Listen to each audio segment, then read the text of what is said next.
Pihak Belanda sangat dipengaruhi oleh Panembahan Cakraningrat kedua, yang mereka anggap sebagai sekutu yang dapat dipercaya. Dia menyokong pernyataan-pernyataan Puger dan meyakinkan pihak VOC bahwa Puger mendapat dukungan orang-orang Jawa. Tidak jelas mengapa Cakraningrat kedua mendukung Puger yang kelak akan sangat dibencinya.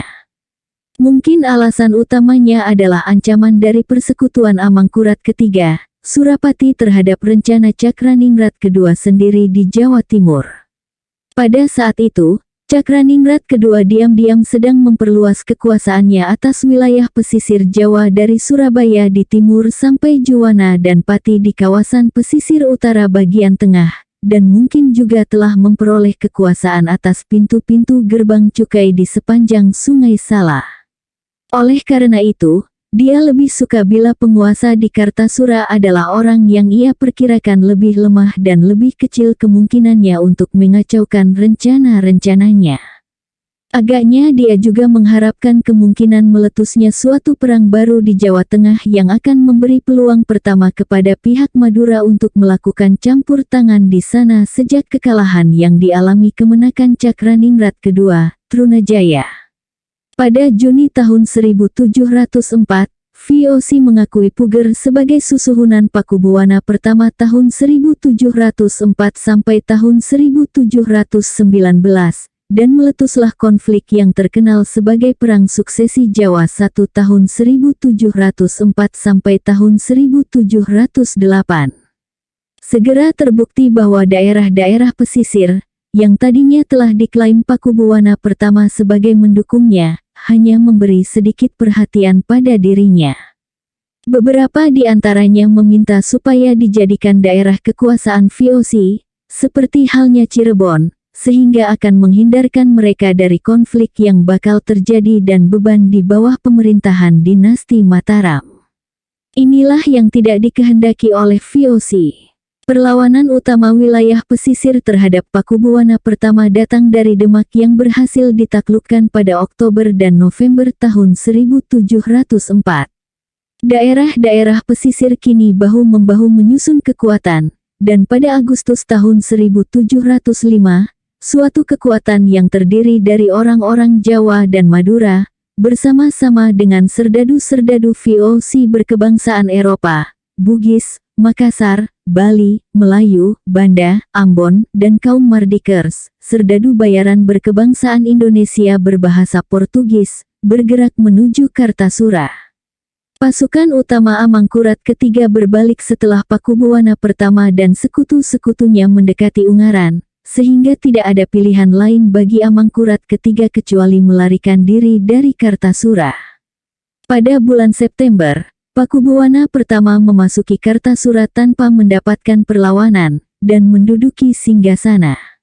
Amangkurat ketiga lari ke arah timur dan bergabung dengan Surapati. Ia membawa serta semua tanda kebesaran pusaka kerajaan. Pada tahun 1706, 1707, dan 1708, pasukan-pasukan VOC, Madura, dan Kartasura melancarkan serangan besar-besaran di Jawa Timur.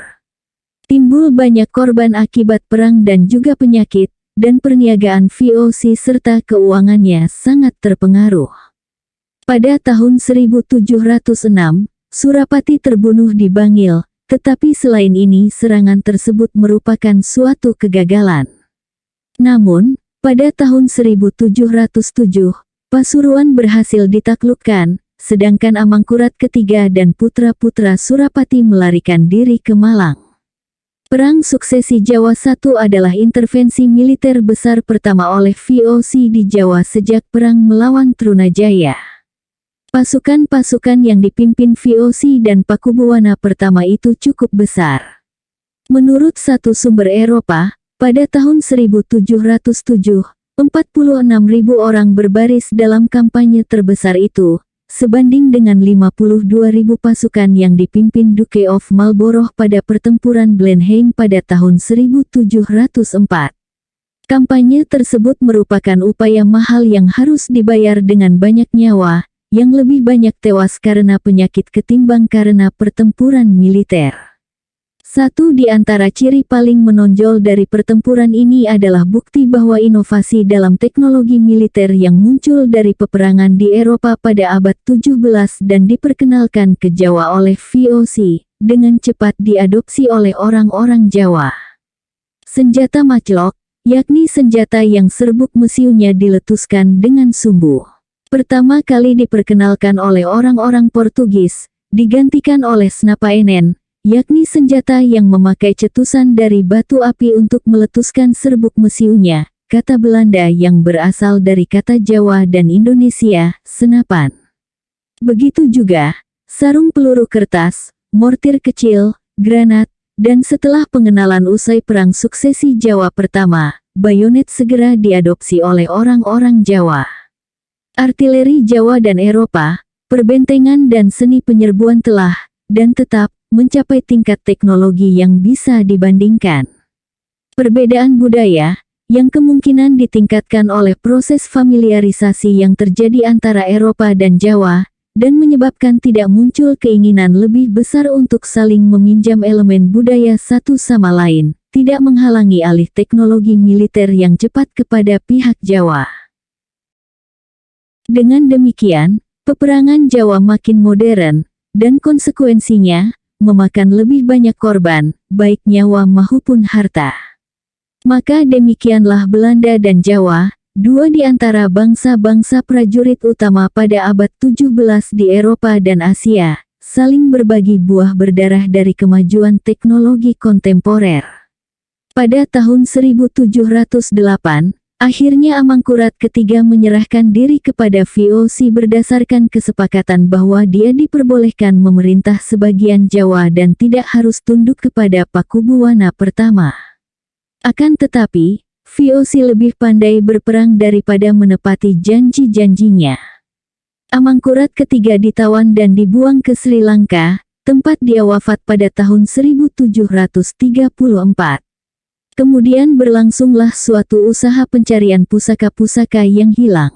Rupanya Amangkurat III entah telah membagi-bagikan pusaka-pusaka tersebut kepada para pengikutnya, menyembunyikannya di Jawa Timur, menyelundupkannya ke tempat pengasingan bersamanya, atau meleburnya. Beberapa pusaka berhasil dibawa kembali ke Jawa pada tahun 1737, yaitu ketika putra-putra Amangkurat III diperbolehkan pulang dari Sri Lanka. Tetapi diragukan apakah seluruh perangkat pusaka tersebut benar-benar pernah berhasil dikumpulkan kembali. Selama bertahun-tahun, berbagai tanda kebesaran kerajaan itu dilaporkan berada di tangan kaum pemberontak. Sampai akhir tahun 1762, seorang cicit laki-laki Amangkurat III bernama Raden Mas Guntur tampaknya masih mempunyai sebuah keris pusaka dari keraton. Pada Oktober tahun 1705, Pakubuwana pertama dan VOC mencapai suatu perjanjian baru. Pihak Belanda menghapuskan segala hutang dinasti tersebut sebelum tahun 1705, sebagai imbalan atas konsesi-konsesi besar yang diberikan Pakubuwana pertama kepada VOC. Konsesi-konsesi yang penting ialah 1. Pengakuan ulang atas batas-batas Batavia, termasuk Priangan. 2. Pengakuan bahwa Cirebon merupakan daerah di bawah naungan VOC. 3. Diserahkannya separuh Madura bagian timur. 4. Ditegaskannya kekuasaan VOC atas Semarang, tempat VOC akhirnya memindahkan markas besarnya di wilayah pesisir pada tahun 1708. 5. Diberikannya hak membangun benteng-benteng di manapun di Jawa. 6. Diberikannya hak membeli beras sebanyak yang diinginkan. 7. Disahkannya monopoli atas impor candu dan tekstil. 8. 800 koyan, 1.300 metrik ton, beras gratis per tahun selama 25 tahun. 9. Ditempatkannya kembali satu garnisun VOC di istana atas biaya raja. Dan 10. Larangan bagi orang-orang Jawa untuk berlayar lebih jauh dari Lombok ke arah timur, dari Kalimantan ke arah utara, atau dari Lampung Sumatera Selatan ke arah barat. Pada tahun 1709, dibuatlah perjanjian-perjanjian lebih lanjut mengenai penyerahan beras, kayu, nila, dan kopi, yang penanamannya telah diperkenalkan ke Jawa oleh VOC sejak tahun 1696. Tampaknya pihak VOC telah dapat mengamankan kekuasaannya di Jawa. Tampak jelas bahwa kebijakan Pakubuwana pertama ialah untuk menyetujui semua yang diminta VOC, dan kemudian memberitahukan kepada rakyatnya untuk membayarnya. Akan tetapi, Jawa tidak dapat dieksploitasi dengan lembaran-lembaran kertas. Tampaknya, beban berat mengakibatkan terjadinya gerak perpindahan penduduk dari beberapa daerah. Dengan pindahnya para petani, maka urusan penyerahan barang lebih sulit. Kawasan pesisir utara banyak kehilangan hutannya sehingga tidak dapat menyediakan kayu, kecuali dari tempat-tempat yang letaknya sangat jauh. Pakubuwana pertama benar-benar berusaha membayar hutangnya, tetapi hal itu ada di luar kemampuannya. Selama 3 tahun pemerintahannya, keseluruhan jumlah yang ia bayarkan sebenarnya telah melampaui jumlah yang harus ia lunasi dalam waktu 1 tahun, tetapi ia tidak pernah dapat menghapuskan tunggakan yang menumpuk pada tahun-tahun 1705 sampai tahun 1709. Sampai tahun 1718 atau 1719, dia telah melunasi 69% dari seluruh hutangnya, tetapi pembayarannya kemudian mulai tersendat-sendat lagi ketika kerajaannya terpecah belah. Para pembesar daerah tentu saja tidak menyukai beban hutang maupun sang raja yang menyuruh mereka agar membayarnya. Dengan memaksakan beban-beban yang berat terhadap Jawa, VOC hanya memperkecil peluang calonnya sendiri yang berada pada tahta Mataram untuk dapat memerintah dengan tenteram. VOC menghadapi masalah-masalah keuangan yang sangat berat. Di antara 23 kantornya di Asia selama kurun waktu tahun 1683 sampai tahun 1710, hanya 3, Jepang, Surat, dan Persia, yang biasanya memperlihatkan keuntungan. 9 menunjukkan kerugian setiap tahun, termasuk Ambon, Banda, Ternate, Makassar, Banten, Cirebon, dan wilayah pesisir Jawa. VOC kini mengelola suatu perusahaan yang hampir tidak dapat memberi keuntungan. Pengeluaran-pengeluaran yang sangat tinggi mendorong VOC menuntut semakin banyak kepada rakyat Jawa, yang mengakibatkan terjadinya pemberontakan dan perlawanan lebih lanjut, sehingga menjadikan pengeluaran lebih tinggi lagi. Berbagai persekongkolan dan rasa benci semakin berkembang di Istana Kartasura dan di daerah-daerah terpencil. Pada tahun 1709, atas permintaan VOC, Jangrana II dari Surabaya dibunuh di istana karena pengkhianatannya dalam perang tahun 1706. Tindakan ini memperbesar hasrat saudara-saudaranya, yang menggantikannya di Surabaya, untuk memisahkan diri. Pangeran Cakraningrat ketiga tahun 1707 sampai tahun 1718, dari Madura Barat mulai menyusun rencana untuk memperluas pengaruhnya. Pada tahun 1712, Cakraningrat ketiga, dan tahun 1714, Jayapuspita dari Surabaya, tidak bersedia menghadap ke istana lagi. Tentu saja keturunan Surapati dan prajurit-prajurit Bali terlibat dalam persekongkolan tersebut dan persekongkolan-persekongkolan lain. Para pembesar daerah secara terang-terangan menunjukkan rasa tidak antusias kepada raja, sedangkan para pangeran dan pejabat-pejabat tinggi di istana terpecah belah ke dalam faksi-faksi. Sementara itu, Komandan VOC di Kartasura sejak tahun 1715, Letnan Jochum Frederikse, terlalu sering mabuk sehingga dia tidak terpercaya lagi. Pada tahun 1717, Surabaya memberontak dan mendatangkan prajurit-prajurit Bali untuk dijadikan sekutu. Dengan demikian, meletuslah perang yang kejam selama 6 tahun. VOC berhasil menaklukkan kembali kota Surabaya pada tahun 1718, tetapi pasukan-pasukan pemberontak tidak dapat dihancurkan. Pada tahun 1718, Ponorogo, Madiun, Magetan, dan Jogorogo memberontak.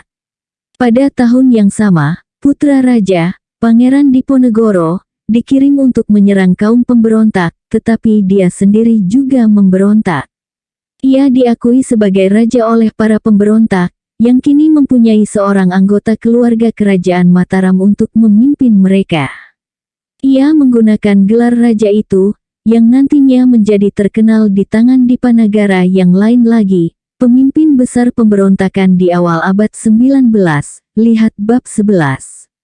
Ia menyebut dirinya Panembahan Eru Cakra, sebuah gelar yang dalam tradisi Mesianik Jawa berkaitan dengan Ratu Adil.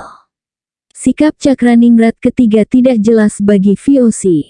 Dia tetap menyatakan kesetiaannya yang bisa disangsikan kepada VOC. Pada Januari tahun 1718, dia naik ke sebuah kapal VOC, di mana suatu kesalahpahaman telah menyebabkan perkelahian dan kematiannya. Pasukan Bali kemudian merampok Madura Barat, tetapi sesudah suatu penyerangan yang sulit, mereka dapat dipukul mundur oleh pasukan-pasukan yang terdiri atas orang-orang Madura dan Eropa pada tahun 1718 itu juga. Di tengah runtuhnya bagian timur kerajaannya ini, Pakubuwana pertama wafat pada Februari tahun 1719. Dia digantikan oleh putranya, Amangkurat keempat tahun 1719 sampai tahun 1726, yang pada awal masa pemerintahannya digambarkan oleh VOC sebagai penguasa yang ditinggalkan oleh seluruh rakyatnya dan mendapati hampir seluruh dunia Jawa memusuhinya. Pada Juni tahun 1719, adik-adiknya, Pangeran Blitar dan Pangeran Purbaya, melancarkan serangan terhadap istana. Mereka didukung oleh seluruh pemimpin Islam di istana dan mendapat simpati terang-terangan dari ibu mereka, juga ibu raja, Ratu Pakubuwana, yang memiliki pengaruh kuat di istana. Tetapi mereka dapat dipukul oleh tembakan meriam dari pasukan VOC yang mengawal istana. Maka, para pangeran yang memberontak itu lari ke Mataram bersama para pengikut mereka. Paman mereka, Pangeran Arya Mataram, tidak berperan serta dalam pemberontakan awal ini. Tetapi, dia juga tidak menyukai Amangkurat keempat. Pada hari berikutnya, ia meninggalkan istana pula, menuju ke pesisir utara dan memproklamirkan dirinya di sana sebagai Raja Tandingan. Dengan demikian, dimulailah Perang Suksesi Jawa II tahun 1719 sampai tahun 1723. Sekali lagi, hanya VOC lah yang dapat menyelamatkan raja. Pada November tahun 1719, VOC melakukan serangan dan berhasil menghalau tokoh-tokoh pemberontak itu dari kubu pertahanan mereka di Mataram. Pada tahun 1720, mereka melarikan diri ke arah timur menuju pusat daerah-daerah yang sudah memberontak, dan sekarang usaha terpenting VOC diarahkan ke daerah-daerah timur tersebut. Ketika VOC berhasil mencapai kemenangan demi kemenangan, seperti biasanya dengan korban sangat besar di semua pihak, maka beberapa pasukan yang memberontak di timur tersebut bersatu padu. Akan tetapi, karena jatuh banyak korban sebagai akibat penyakit dan perang, pemberontakan-pemberontakan itu mulai bercerai-berai. Sebelumnya, pada bulan Oktober tahun 1719, Pangeran Arya Mataram sudah menyerah, dan lalu dicekik di Jepara. Dari kalangan keluarga Surabaya, Jangrana ketiga wafat pada tahun 1718 dan Jayapuspita pada tahun 1720. Pangeran Blitar wafat pada tahun 1721.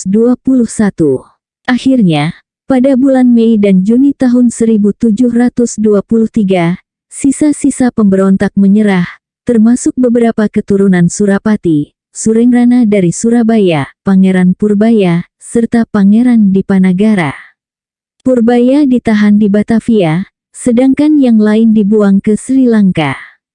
Keluarga Surapati yang tersisa dan pasukan Bali masih tetap terlibat di Jawa bagian timur dan di ujung timur selama beberapa lama, tetapi pemberontakan-pemberontakan utama kini telah dapat dipatahkan. Biaya perang tersebut ditambahkan pada hutang raja kepada VOC. Meskipun kaum pemberontak telah ditumpas, namun tahun-tahun terakhir pemerintahan Amangkurat keempat masih jauh dari ketenteraman. Pangeran Cakraningrat keempat tahun 1718 sampai tahun 1746 dari Madura Barat melawan kekuasaan raja sebagaimana telah dilakukan para pendahulunya. Dia lebih ingin berada di bawah VOC daripada Kartasura, tetapi Raja maupun VOC tidak menyetujui hal itu. Kebencian pribadinya terhadap raja turut memperkuat penolakannya untuk menghadap ke istana, karena dia merasa takut akan diracun. Dengan semakin meningkatnya persekongkolan istana, maka VOC berpendapat bahwa tidak ada peluang yang baik untuk merundingkan kembali perjanjian-perjanjiannya dengan pihak keraton. Bagi VOC, ini adalah masa frustrasi berkelanjutan, ketika makin jelas bahwa peran mereka dalam kemenangan Amangkurat keempat tidak memberi keuntungan atau kekuasaan yang mereka cari. Orang-orang Jawa sekarang memiliki pemahaman yang canggih mengenai cara operasi VOC dan memanfaatkan pengetahuan itu dengan baik.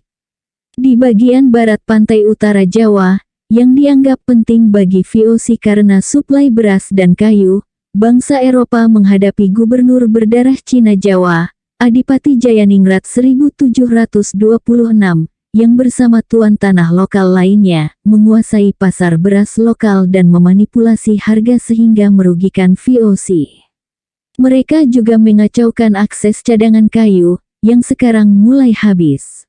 Pada tahun 1724, timbul perselisihan yang melibatkan VOC, Jayaningrat, dan istana, yang sekarang lebih banyak dikuasai Patih Danureja, bertugas tahun 1708 sampai tahun 1733, mengenai koin mana yang diimpor oleh VOC yang akan digunakan dalam perdagangan legal di Jawa.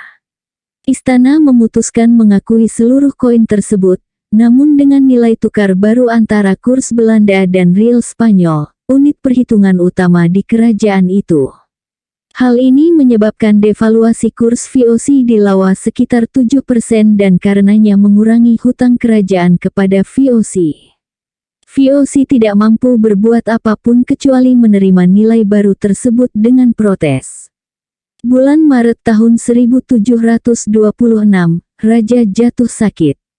Sebelum sempat memutuskan siapa di antara keluarganya dan para pembesar keraton yang meracuninya, dia wafat pada tanggal 20 April. Dia digantikan oleh putranya, Pakubuwana II tahun 1726 sampai tahun 1749, yang pemerintahannya berbeda dari penguasa Jawa lain yang digambarkan dalam bab ini karena menjadi penyebab bencana yang malah lebih besar lagi. Pakubuwana II baru berusia 16 tahun ketika diangkat menjadi raja. Dan pada awal masa pemerintahannya, dia dikuasai oleh ibunya, Ratu Amangkurat, Patih Danureja, dan nenek suri yang sangat berpengaruh, Ratu Pakubuwana, yang juga seorang sufi soleh. Agaknya, pengaruh Ratu Pakubuwana lah yang menyebabkan raja baru ini berkeinginan mempromosikan nilai-nilai Islam. Hubungan dengan Cakraningrat keempat telah pulih kembali dan dia dikawinkan dengan salah seorang saudara perempuan raja. Sesudah itu, Cakraningrat keempat dan ibu mertuanya, Ratu Amangkurat, tampaknya telah mencapai saling pengertian yang simpatik. VOC juga merasa gembira atas janji Pakubuwana II untuk melunasi hutang kerajaan. Sumber-sumber statistik tidak lengkap, tetapi tampaknya Pakubuwana II menepati pembayaran beban hutangnya menurut perjanjian-perjanjian lama. Sehingga pada tahun 1733, sisa tunggakan yang belum dibayar sebagian besar terdiri atas hutang tahun 1705 sampai tahun 1709 yang tidak pernah dilunasi oleh Pakubuwana pertama. ditambah tunggakan selama tahun-tahun 1718 sampai tahun 1723. Meskipun demikian, kira-kira sepertiga biaya yang dikeluarkan VOC untuk menghantarkan Pakubuwana pertama ke atas singgasana dan pembiayaan sebuah garnisun di istana sejak waktu itu masih belum dibayar. Juga VOC sama sekali belum menerima ganti rugi perang tahun 1717 sampai tahun 1723. Oleh karena itu, VOC ingin sekali mengadakan sebuah perjanjian baru guna mengatur pembayaran hutang-hutang raja tersebut. Meskipun pada awal pemerintahan Pakubuwana kedua tampak ada harapan, dengan cepat istana menjadi pusat intrik di antara orang-orang kuat yang melakukan manuver demi kekayaan dan pengaruh. Lagi-lagi hal itu melibatkan hubungannya dengan VOC, karena VOC merupakan jaminan militer yang terpenting bagi kekuasaan dinasti itu tetapi juga pengisap terbesar kekayaan kerajaan. Kekuatan Danureja tumbuh dengan cepat. Saudara laki-laki raja, Pangeran Arya Mangkunegara, yang dulu melakukan pemberontakan bersama pangeran-pangeran lain namun telah menyerah pada tahun 1723, dan diperbolehkan kembali ke Kartasura, menjadi populer dan berpengaruh. Dia dan Danureja saling membenci. Pada tahun 1728, Danureja merancang suatu jebakan terhadapnya. Dia dituduh mencoba menjalin hubungan gelap dengan salah seorang istri raja. Raja pun meminta supaya VOC membuangnya. VOC tidak mempercayai tuduhan-tuduhan tersebut, tetapi mereka takut Mangkunegara akan memberontak dan banyak pembesar akan bergabung dengannya. Oleh karena itu, VOC terpaksa mengirimnya ke pengasingan, mula-mula ke Batavia, lalu ke Sri Lanka, dan kemudian ke Tanjung Harapan. Banyak pembesar memandang diasingkannya Mangkunegara ini sebagai tanda bahwa kerajaan tengah berada di tangan seorang raja yang impulsif dan seorang patih yang berbahaya. Kecurigaan pihak Belanda terhadap Danureja kini semakin bertambah besar. Tampak jelas bahwa dia bersikap tidak bersahabat terhadap VOC dan dicurigai telah menjalin hubungan dengan keturunan Surapati yang sangat dibenci VOC, yang masih bertahan di Jawa Timur. Para pembesar Jawa makin lama makin ingin melepaskan diri dari kekuasaan Danureja yang memberatkan. Cakraningrat keempat tidak mempercayai Danureja maupun raja, dan sekali lagi menyatakan keinginannya untuk menjadi taklukan VOC. Nenek raja yang berpengaruh, Ratu Pakubuwana, sekarang mengambil langkah untuk membebaskan raja dari pengaruh patih, dan membuatnya sebagai raja sufi teladan. Ia beralih pada langkah supernatural untuk mengundang campur tangan Tuhan dan pengaruh Sultan Agung yang terus-menerus, raja terbaik dinasti ini dan simbol kesalehan Islam yang paling kuat. Buku-buku yang ditulis sehubungan dengan ziarah Sultan Agung ke Tembayat pada tahun 1633, sekarang, seabad kemudian, ditulis kembali atas perintah Sang Ratu.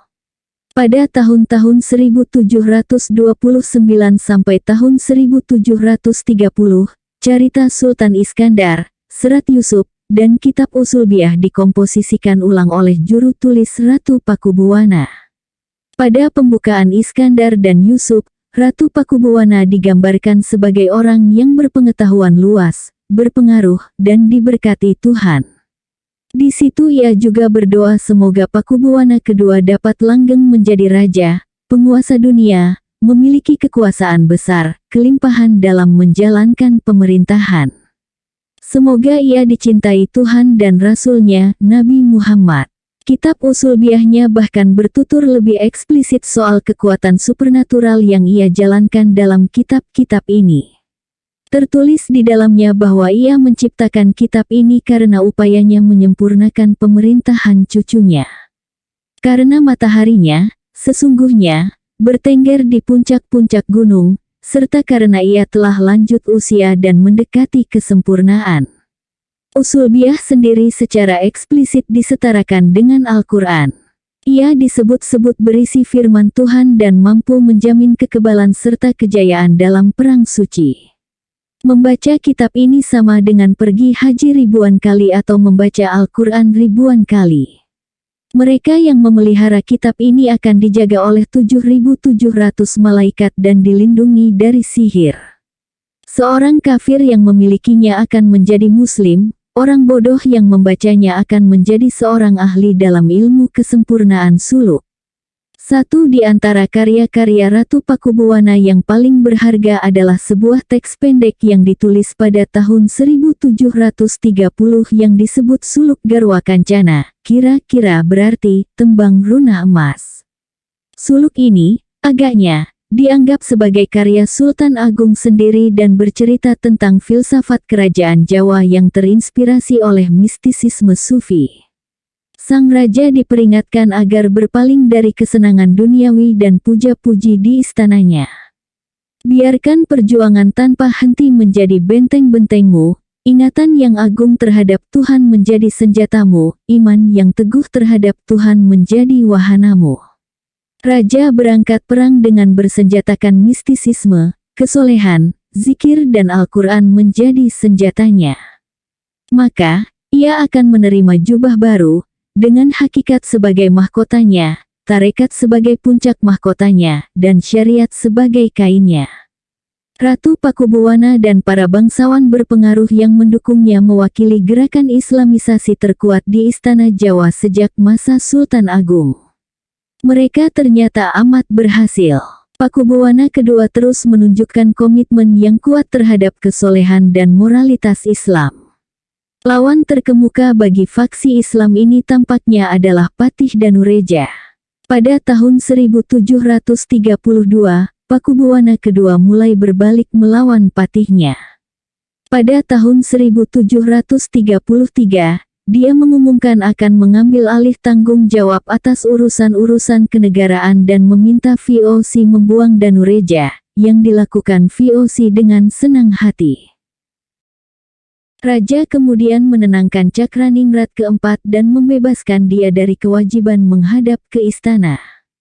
Akhirnya, perbaikan perjanjian dengan VOC juga dilakukan.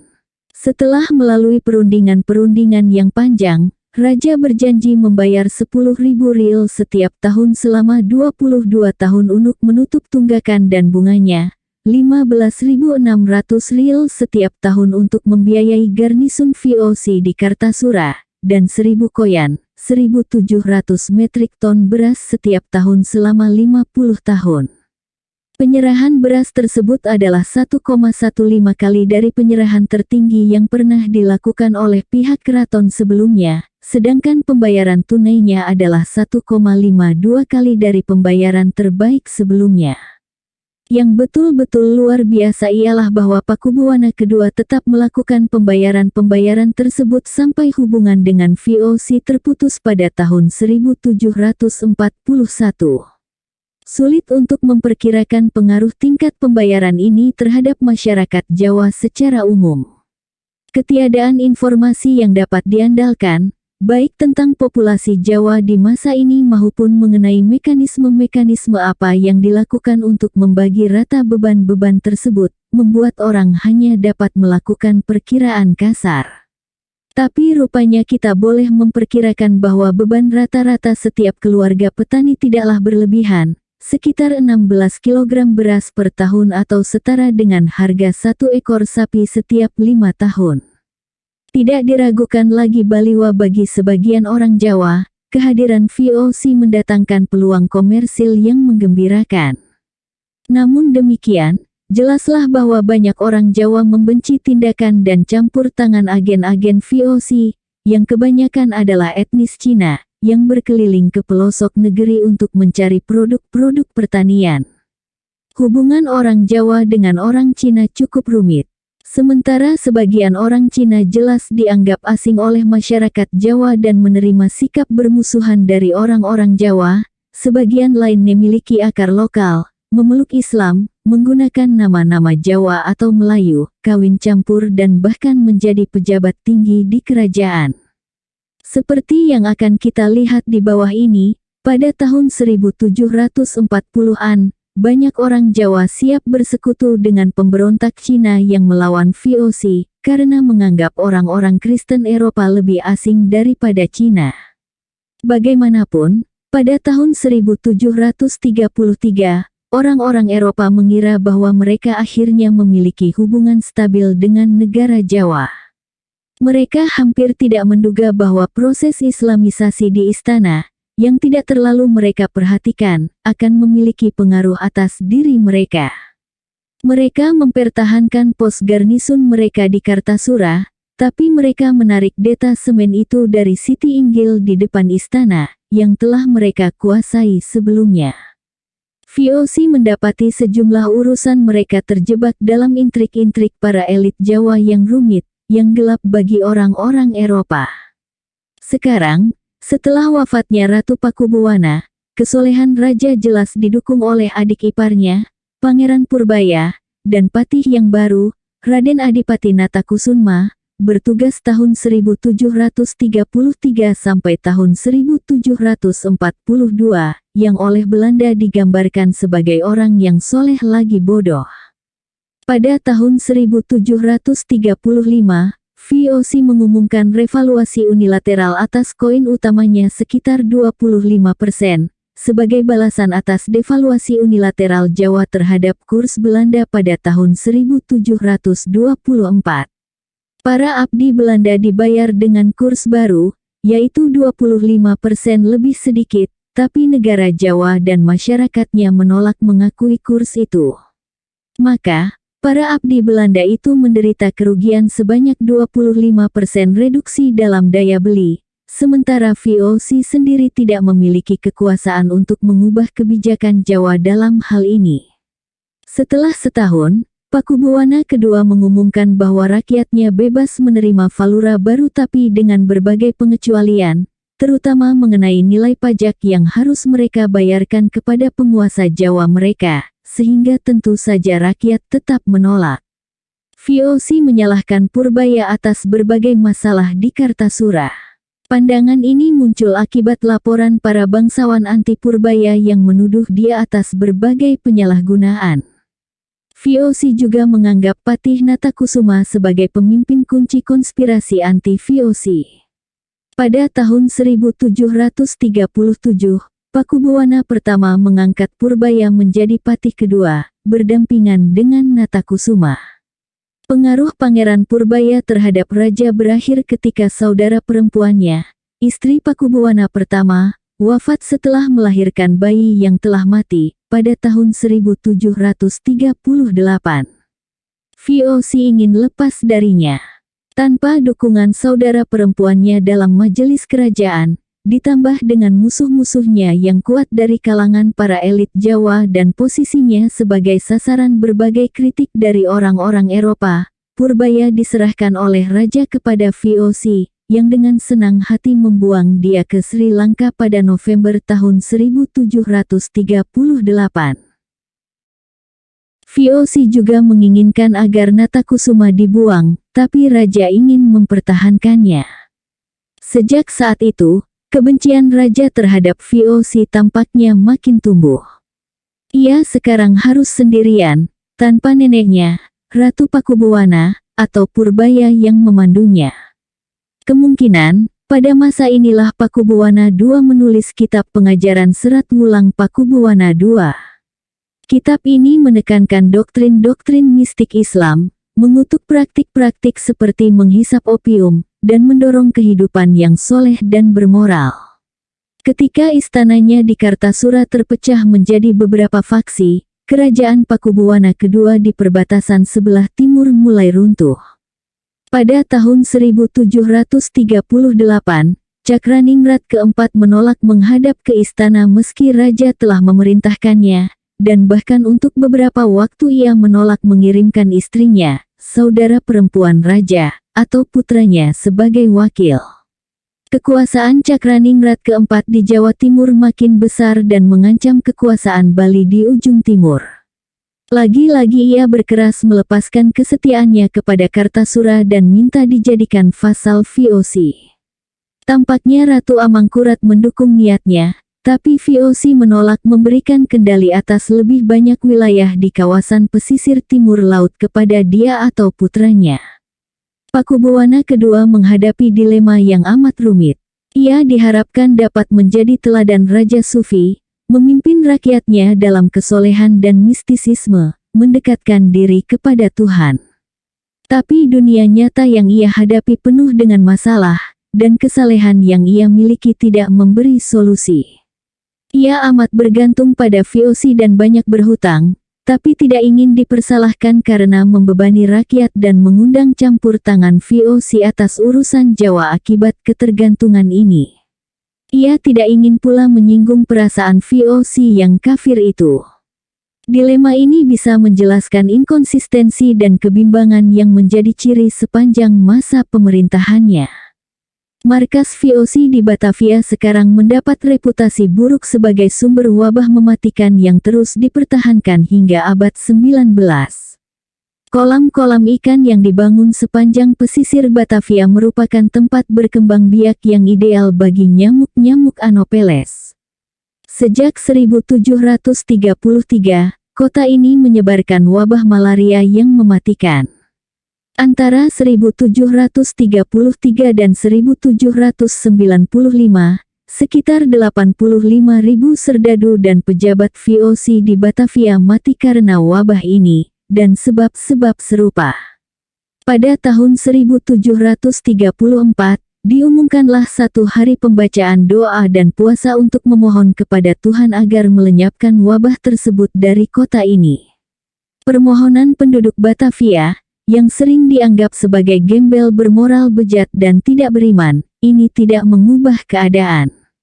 Penyakit terus merajalela dan mengakibatkan meninggalnya Gubernur Jenderal Dek van Kloon tahun 1732 sampai tahun 1735. Pejabat tinggi VOC terpecah akibat konflik dan banyak berselisih, kecuali untuk satu hal. VOC beruntung tidak dihadapkan pada perang lain di Jawa karena mereka tidak siap. Dewan Hindia tidak bisa bersepakat tentang siapa yang harus menggantikan Van Kloon, sehingga terpaksa dilakukan undian. Undian itu dimenangkan oleh Abraham Patras, satu-satunya orang Prancis yang menjabat gubernur jenderal yang tua renta. Sebelum Iliren 17 mengabulkan permintaannya agar dibebaskan dari tugas itu, Abraham sudah wafat pada tahun 1737. Sementara itu, pembukuan VOC untuk Banten dan pesisir Jawa terus menunjukkan kerugian besar. Nilai ekspor kecil dan perhitungan-perhitungan pasarnya keliru. Pada tahun 1738, misalnya, gula yang dikirim ke Belanda terlalu banyak, sementara kopinya terlalu sedikit. Sehingga, Gubernur Jenderal dan Direktur Jenderal diperintahkan menutup semua kerugian itu dari kocek mereka sendiri. Krisis-krisis yang semakin memuncak di Istana Kartasura, di daerah-daerah di luar kerajaan, di dalam tubuh VOC pada umumnya, dan di kota Batavia itu akhirnya menyatu pada tahun 1740. Katalisatornya adalah kehadiran sejumlah besar orang Cina di Batavia. Orang-orang Cina sudah ada di Indonesia sebagai pedagang selama berabad-abad, dan sejak tahun 1619, mereka sudah menjadi bagian penting dari perekonomian Batavia. Di sana mereka aktif sebagai pedagang, tukang yang terampil, penggiling tebu, dan pengusaha toko. Pada tahun 1740, terdapat 2.500 rumah orang Cina di dalam tembok Batavia, sedangkan keseluruhan jumlah orang Cina di kota itu dan daerah-daerah sekitarnya ditaksir tidak kurang dari 15.000 jiwa. Jumlah ini setidak-tidaknya merupakan 17% dari total jumlah penduduk di tempat itu. Ada kemungkinan bahwa populasi orang Cina sebenarnya lebih besar, karena menurut sensus yang diadakan pada tahun 1778, sekitar 26% dari jumlah penduduk daerah di luar tembok kota itu adalah orang Cina, dan pada periode pemerintahan Inggris tahun 1811 sampai tahun 1816, kira-kira 24% dari populasi di dalam kota dan daerah-daerah pinggiran adalah orang Cina. Pada tahun 1740, ada pula orang-orang Cina di kota-kota pelabuhan Jawa dan di Kartasura, walaupun jumlah mereka hanya sedikit. Kiren 17 di Amsterdam mengagumi industri orang-orang Cina, tetapi penduduk lokal Batavia tidak menyukai dan mencurigai mereka. Perkembangan lain ikut meningkatkan rasa tidak aman orang Eropa di Batavia. Pada Desember tahun 1721, VOC mengetahui apa yang diduga sebagai komplotan orang-orang Islam yang bermaksud melakukan pembunuhan besar-besaran terhadap orang-orang Eropa di Batavia, dengan dukungan dari Banten, Cirebon, Bali, Balambangan, dan Kartasura. Menurut dugaan, pemimpin kelompok itu adalah seorang mestizo Batavia yang kaya bernama Peter Eberveld. Sebanyak 49 orang, termasuk 3 perempuan, dihukum mati oleh VOC secara kejam. Perlakuan VOC dan penduduk lokal terhadap orang-orang Cina di Batavia sejak tahun 1722 juga bertambah kejam dan korup. Meskipun demikian, jumlah mereka bertambah pesat. VOC menjalankan sistem kuota untuk membatasi imigran, tetapi kapten kapal-kapal Cina mampu menghindarinya, seringkali atas bantuan para pejabat VOC yang korup. Kebanyakan Cina pendatang itu tidak dapat memperoleh pekerjaan, dan sebagian besar dari mereka bergabung dengan gerombolan-gerombolan penjahat di sekitar Batavia. Perasaan saling curiga menyebabkan meletusnya tindak kekerasan pada bulan Oktober tahun 1740. Berdasarkan bukti-bukti yang berhasil diperoleh, VOC menyimpulkan bahwa orang-orang Cina sedang merencanakan pemberontakan. Pihak Cina merasa yakin, VOC akan mengirim kelebihan orang Cina ke luar Batavia dan membuang mereka ke laut segera sesudah mereka melewati ufuk.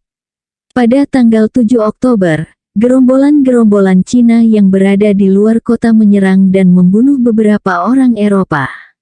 VOC khawatir, orang-orang Cina yang berada di dalam kota akan bergabung dengan pihak penyerang tersebut, sehingga diberlakukanlah jam malam dan penggeledahan terhadap rumah-rumah orang Cina untuk mencari senjata.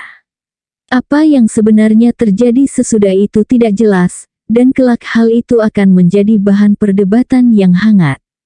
Tampaknya Gubernur Jenderal Adrian Falkenir tahun 1737 sampai tahun 1741, mengisyaratkan bahwa pembunuhan besar-besaran terhadap orang-orang Cina bukanlah tidak disetujui.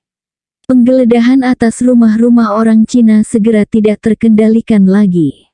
Tembakan-tembakan dilepaskan, dan pada tanggal 9 Oktober dimulailah pembunuhan besar-besaran terhadap orang-orang Cina. Orang-orang Eropa dan para budaklah yang paling banyak melakukan pembunuhan. Akhirnya ada sekitar 10.000 orang Cina yang tewas. Perkampungan orang Cina dibakar selama beberapa hari, dan perampokan baru berhenti setelah VOC sendiri memberi uang premi kepada serdadu-serdadu VOC supaya bersedia kembali menjalankan tugas rutinnya. Pembantaian ini menimbulkan reaksi yang penting di dalam tubuh VOC seperti yang akan terlihat di bawah ini. Kejadian tersebut juga mempunyai arti yang sangat penting di Jawa karena merupakan awal dari rentetan terakhir peperangan abad 18. Peperangan yang sekarang meletus di Jawa akan berlangsung terus, hampir tanpa henti, selama 17 tahun. Orang-orang Cina yang berhasil lolos dari pembantaian di Batavia melarikan diri ke timur, menyusur sepanjang daerah pesisir dan bergabung dengan warga sebangsanya yang telah memulai permusuhan di sana. Mereka merebut pos VOC di Juwana pada Mei tahun 1741. Markas VOC untuk wilayah pesisir di Semarang dikepung dan pos-pos lainnya terancam. Pos di Demak ditinggalkan oleh VOC pada Mei tahun 1741. Pada bulan Juni, VOC berusaha mengosongkan posnya di Rembang, tetapi usaha itu gagal sama sekali, dan pada bulan Juli, personel VOC di sana dibantai. Orang-orang Belanda di Semarang mengalami perpecahan di kalangan mereka sendiri serta kekurangan tenaga serdadu dan perbekalan militer. Mereka memberitahu Batavia bahwa mereka hanya mempunyai sedikit peluang untuk bertahan, tetapi pada akhirnya mereka mampu menang juga. Pakubuwana kedua kini menghadapi suatu keputusan yang paling sulit selama masa pemerintahannya. Menurut sebuah sumber berbahasa Jawa, istananya terbagi dalam dua kelompok utama. Kelompok yang satu, dipimpin oleh Patih Natakusuma, memilih melawan VOC dengan jalan bergabung dengan orang-orang Cina. Kelompok lain, yang dipimpin oleh para penguasa daerah pesisir yang kuat, mempunyai pertimbangan bahwa VOC akan menang pada akhirnya. Oleh karenanya, Raja harus menunggu sampai keadaan VOC menjadi semakin sulit, dan baru sesudah itu menawarkan bantuannya dengan imbalan peninjauan kembali hubungan VOC dengan Jawa secara menyeluruh, pembebasan dari pembayaran-pembayaran, garnisun-garnisun, dan sebagainya. Ditinjau dengan pengetahuan kita sekarang, pendapat para penguasa daerah pesisir ini mungkin merupakan suatu perhitungan yang tepat mengenai cara memperoleh peluang emas. Akan tetapi, seperti biasa, Pakubuwana kedua mengambil pilihan yang salah dan menetapkan untuk memutuskan hubungan dengan VOC. Dia mengirim pasukan dan artileri ke Semarang seolah-olah akan membantu VOC, namun sebenarnya prajurit-prajurit itu bergabung dengan orang-orang Cina yang sedang mengadakan pengepungan. Pada November tahun 1741, pos VOC di Semarang dikepung oleh kira-kira 20.000 orang Jawa dan 3.500 orang Cina dengan 30 pucuk meriam. Cakraningrat keempat kini merasa yakin bahwa Pakubuwana kedua sedang menuju bencana. Ia, karena itu, memandang persekutuannya dengan VOC sekarang lebih penting lagi daripada sebelumnya. Pihak VOC sudah menduga bahwa Pakubuwana kedua telah hampir memutuskan hubungannya. Semua keraguan selama ini lenyap pada Juli tahun 1741, ketika para prajurit raja di Kartasura menyerang pos garnisun VOC di sana. Pada serangan awal, Komandan VOC, Kapten Johannes van Velsen, dan beberapa serdadu lainnya luka-luka dan sekitar 35 orang Eropa tewas. Pasukan Jawa dipukul mundur dan kemudian mengepung benteng VOC tersebut selama 3 minggu. Mereka memaklumkan kepada orang-orang Eropa bahwa bila mereka mahu masuk Islam, mereka akan selamat. Awalnya tidak ada yang menyambut seruan itu. Ketika garnison tersebut akhirnya menyerah pada bulan Agustus, mereka ditawari pilihan, beralih ke agama Islam atau mati, dan banyak yang memilih berganti agama. Sejumlah pejabat berkebangsaan Eropa diwajibkan menjalankan ajaran Islam. Van Velsen dibunuh dan benteng VOC di Kartasura dihancurkan. Pakubuwana kedua telah dengan tegas menyatakan dirinya sebagai musuh orang-orang Eropa, raja mistik penakluk perang suci. Dalam keadaan putus asa inilah VOC berpaling kepada satu-satunya kekuatan militer besar yang menawarkan diri menjadi sekutu, Cakraningrat keempat dan Laskar Maduranya.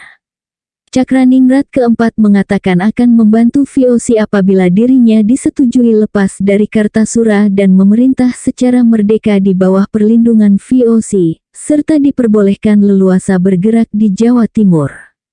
Pada bulan Juni sampai Juli tahun 1741, VOC dengan resmi menerima tawaran bantuannya, tetapi menangguhkan semua janji yang berkenaan dengan Jawa Timur.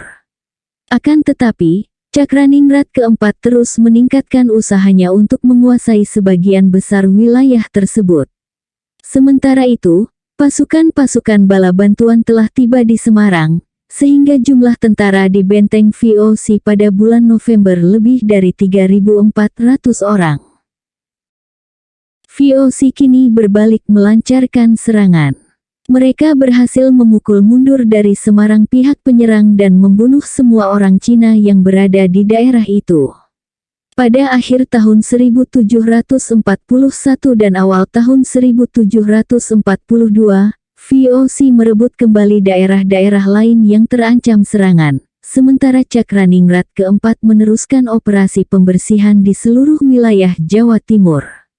Pakubuwana kedua sekarang baru menyadari betapa buruk kesalahan yang telah diperbuatnya.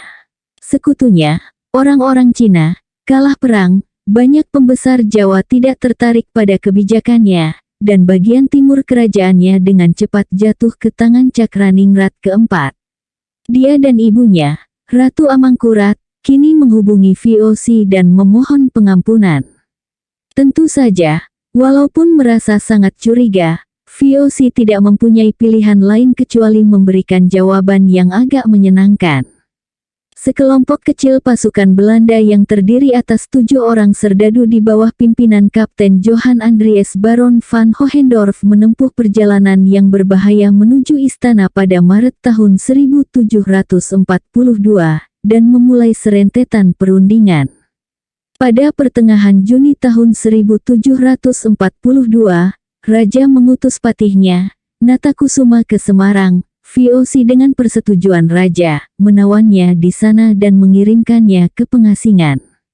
Dengan demikian, tokoh utama terakhir di istana yang dihubungkan dengan model Raja Islam yang saleh telah disingkirkan. Raja kini telah menjauhkan diri dari perang anti-VOC. Akan tetapi, perang ini mempunyai akar-akar yang sangat dalam. Beribu-ribu orang Jawa yang telah bergabung dengan orang-orang Cina bukan hanya didorong oleh perasaan benci terhadap VOC semata, tetapi juga karena perasaan curiga mereka terhadap Raja. Kecurigaan tersebut sekarang diperkuat dengan terjadinya kembali persahabatan, meskipun belum begitu erat, antara Pakubuwana kedua dan pihak Belanda. Tidak mengherankan jika pemberontakan kini bertambah kuat. Pada awal tahun 1742, kaum pemberontak mengangkat susuhunan baru, seorang cucu laki-laki Amangkurat III, yang dibuang VOC, dan baru berusia 12 tahun, bernama Raden Mas Garendi, Sunan Kuning. Selain bersifat anti-VOC, perang tersebut sekarang bersifat anti-Pakubuwana II juga, dan kekuatan utamanya sekarang ini lebih banyak terdiri atas orang Jawa daripada Cina. Beberapa pangeran terkemuka berpihak pada kaum pemberontak. Pada akhir Juni tahun 1742, pemberontakan mencapai puncak dengan takluknya Kartasura. Pakubuwana II dan van Hohendorf melarikan diri ke arah timur, menuju Panaraga. Setelah 6 minggu, van Hohendorf lari ke pesisir, meninggalkan Pakubuwana II dalam pengawalan beberapa bangsawan yang masih setia. Raja yang malang ini hampir tidak bisa lari dari kesimpulan bahwa dirinya telah gagal menjadi Raja Sufi yang soleh, dan bahkan paling tidak turut andil dalam kekalahan itu. Ia yang dahulu tampil di hadapan rakyatnya sebagai pemimpin perang suci melawan kompeni kafir, sekarang dipandang sebagai sekutu VOC, seperti para pendahulunya selama 7 dekade terakhir. Ketika berusaha menenangkan diri dengan praktik mistisismenya, tampaknya ia telah beralih dari sufisme Ratu Pakubuwana yang soleh ke praktik supernatural pra-Islam. Khususnya, cerita mengenai dirinya berkomunikasi dengan roh Gunung Lawu, bernama Sunan Lawu, yang menjanjikan bantuan supernatural untuk merebut kembali kerajaannya.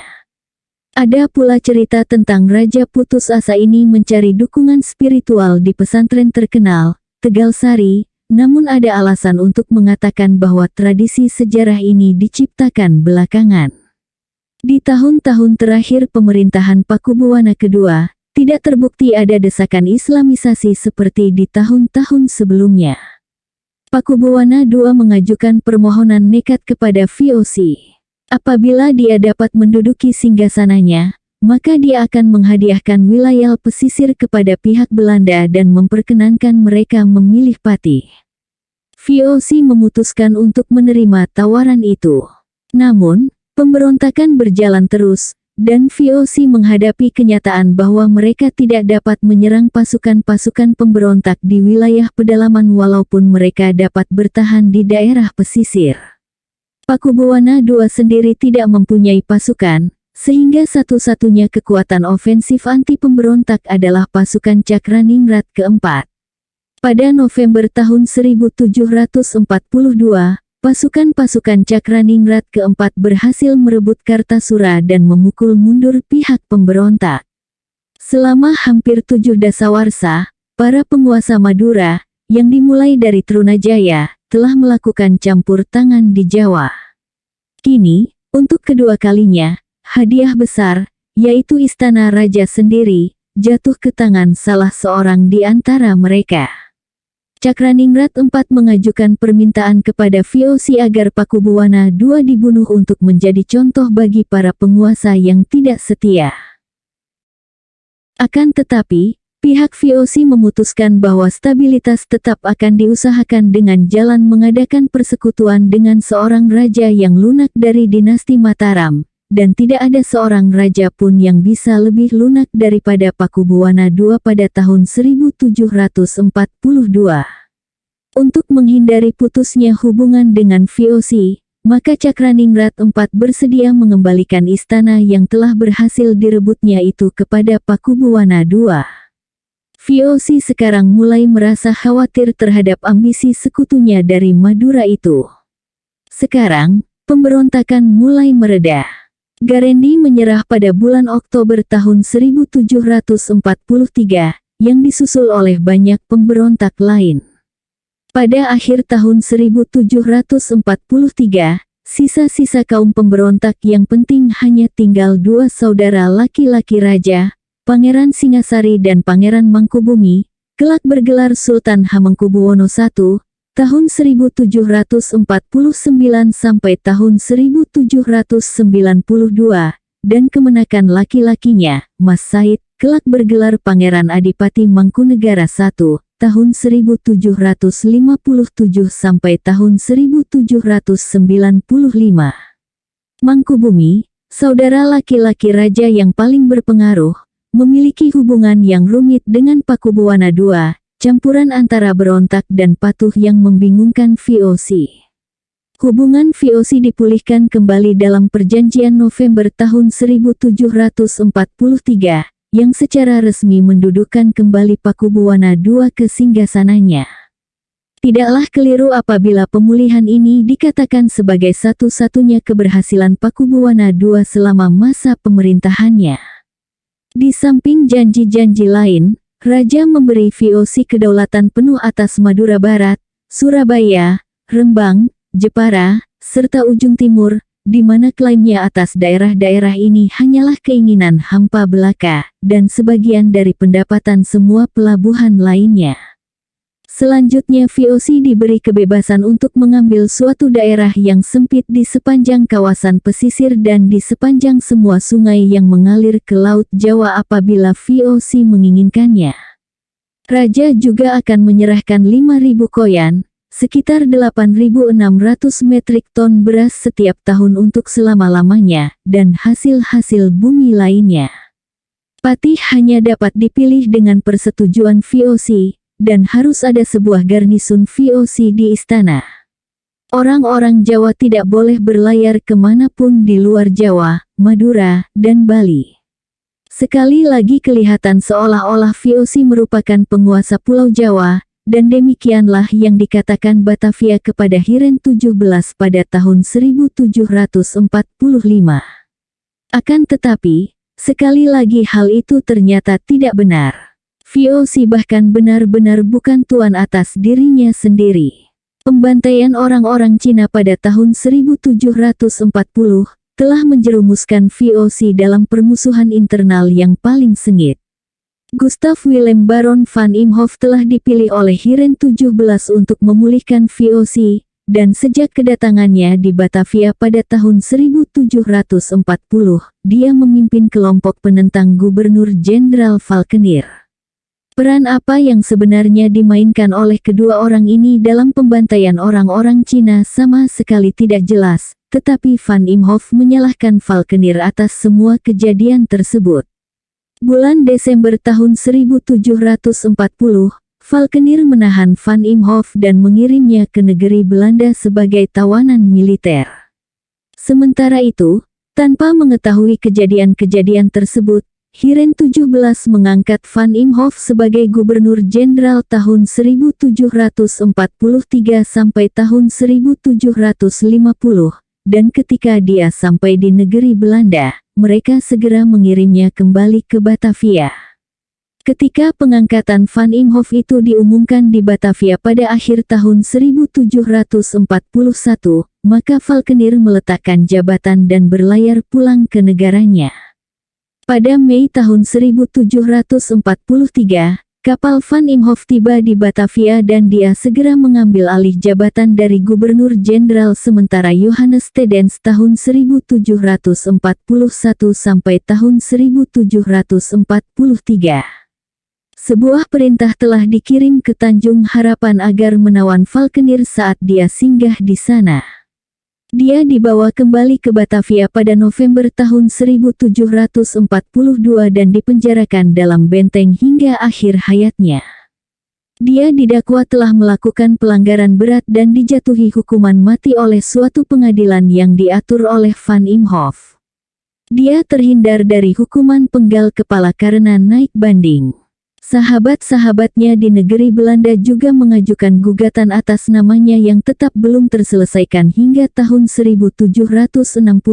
Setelah kedua pelaku utama itu meninggal dunia, Van Imhoff pada tahun 1750 dan Valkenir pada tahun 1751. Putra Valkenir memenangkan gugatan tersebut. Episode pahit ini berlangsung di Batavia. Di Jawa, ada lebih banyak lagi perang yang meletus. Cakraningrat IV merasa yakin bahwa dia mempunyai hak atas sebagian besar wilayah Jawa Timur. Akan tetapi, VOC tidak mahu mengakui hasrat luar batasnya itu. Pihak VOC telah mengambil kesimpulan secara arif bahwa ketenangan tidak akan mungkin tercapai dengan adanya suatu daerah kekuasaan Madura di Jawa Timur. Karena itu, Cakraningrat IV menjalin hubungan dengan keluarga yang berkuasa di Surabaya dan mendatangkan, berkat jalinan hubungan dengan keturunan Surapati, prajurit-prajurit Bali, serta menghentikan pembayaran-pembayaran beras dan cukai pelabuhan dari Jawa Timur kepada VOC. Pada Juli tahun 1744, VOC berusaha melakukan perundingan dengannya, tetapi sia-sia belaka. Pada Februari tahun 1745, VOC menyatakan bahwa dirinya diturunkan dari tahta dan akan diperlakukan sebagai seorang pemberontak. Cakraningrat IV terjun dalam perang dan berhasil merebut Madura Timur. Peperangan kini berlangsung di seluruh Madura dan di sepanjang daerah pesisir Jawa, dari Pasuruan sampai Rembang. Satu pasukan VOC yang berada di Madura dikepung selama 6 bulan. Tetapi, setelah tahun 1745, VOC mulai memetik kemenangan demi kemenangan. Akhirnya, Cakraningrat IV menyadari bahwa cita-citanya telah kandas, dan pada akhir tahun 1745, dia melarikan diri ke Banjarmasin, Kalimantan. Di sana dia mencari perlindungan di atas sebuah kapal Inggris, di mana dia dirampok. Kemudian Sultan mengkhianatinya dan menyerahkannya kepada VOC, yang membawanya ke Batavia, dan kemudian membuangnya ke Tanjung Harapan pada tahun 1746. Putranya menggantikan dia sebagai Raja Vasal VOC di Madura Barat. Intervensi pembesar-pembesar Madura di Jawa berakhir dan Pakubuwana II kembali bertahta. Akan tetapi, seperti yang akan kita lihat dalam bab berikutnya, Jawa belum damai. Bab 10, Jawa dan VOC, tahun 1745 sampai tahun 1792.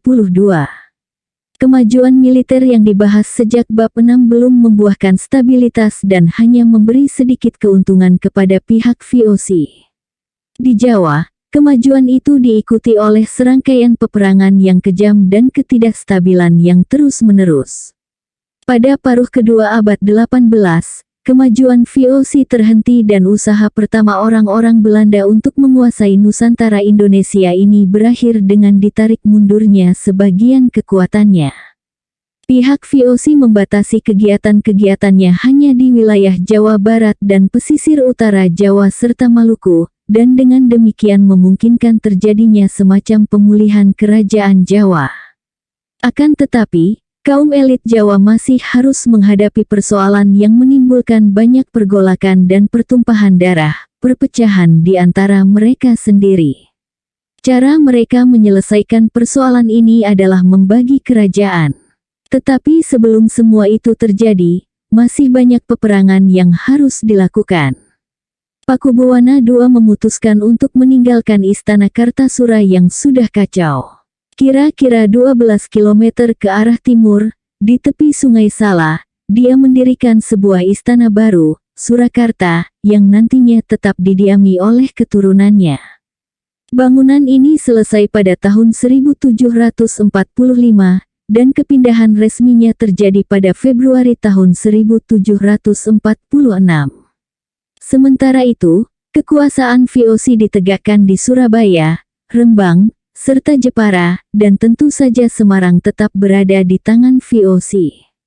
Istana baru tersebut sama tidak stabilnya dengan istana lama. Mas Said, Pangeran Singasari, dan sedikitnya 4 pangeran lainnya masih memberontak.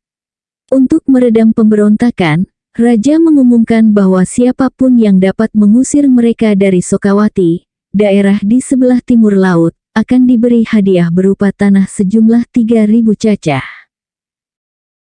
Pangeran Mangkubumi yang berapi-api itu menerima tantangan tersebut. Pada tahun 1746, dia berhasil mengalahkan Mas Said dan menuntut hadiahnya. Akan tetapi, musuh lamanya di istana, Patih Pringgalaya tahun 1742 sampai tahun 1755, membujuk Pakubuwana II agar menahan hadiah tersebut. Di tengah keadaan sulit ini, datanglah Gubernur Jenderal Van Imhoff, yang ternyata bukan orang yang cocok untuk mengatasi keadaan sedemikian. Inilah pertama kalinya seorang Gubernur Jenderal yang sedang menjabat muncul ke istana.